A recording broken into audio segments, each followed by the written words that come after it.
5, 4, 3, 2, 1.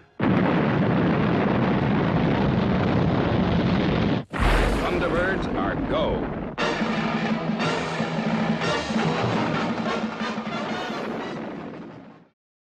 I used to work there back in the 60s. We had a huge prop department, so we could go and select various items to dress the set with. And we used to build and construct the sets, as I say, from reading the scripts. So we knew what to be built.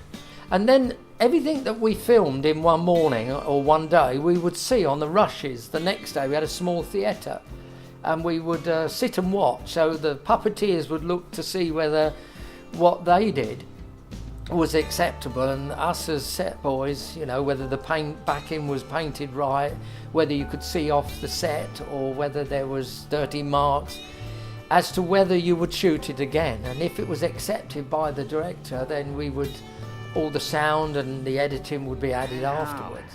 3 weeks in this tin can's not exactly my idea of heaven. It hasn't been too bad. Seeing nothing but steaming jungle every day could drive a guy nuts. And I enjoyed it. It was great fun. It was quite memorable moments of holes in the ground, getting burnt, blowing up things.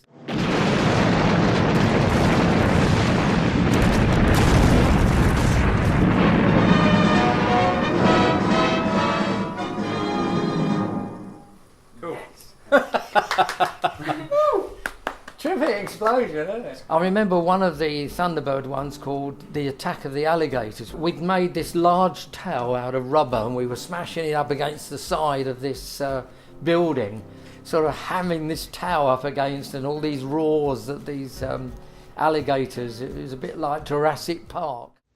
This is gonna be a difficult one. I wonder how these people are standing up to the alligators.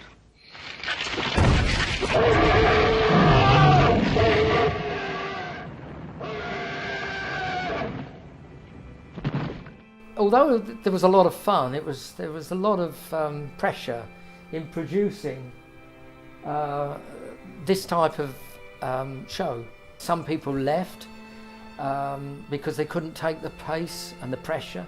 I found myself getting really bad headaches, smoking and swearing and drugs and alcohol, that a friend of mine said if I carried on the way I was, I'd be lucky to live till I was 30. There was a guy who came to work there. His name was Peter Holmes, and I found myself going to church because he invited me and his wife. And that night I asked God to cleanse me and to change me and to take away those things in my life that was not honouring to God. And I found from that moment on, my headaches disappeared. Amazing. Rather than go to the doctor, I went to God. And I found that I was able to cope more with life because of what I now had, a faith in God. And we were told we had jobs for life, when suddenly we all were made redundant. And I was amazed, you know, how come 1 minute we've been told we got jobs for life and now we've been made redundant? But somebody shouted out, outside call for Vic Anderson, so I took it, and it was Richard Greenough from ATV. He was head of the art department, and he offered me a job. He said, I see you're looking for a job. And I thought, how did he know I needed a job? And I just thank God that he knew I needed a job. Thunderbirds has a place in many people's hearts, you know, because it was something that you could get hold of, something, the rescue, you know, wanting to do something good against evil and so on and so forth. A bit like the Thunderbird characters, somebody's controlling their life by using the string. And that's also with God. He set his own international rescue into being when he came to Earth to rescue you and me.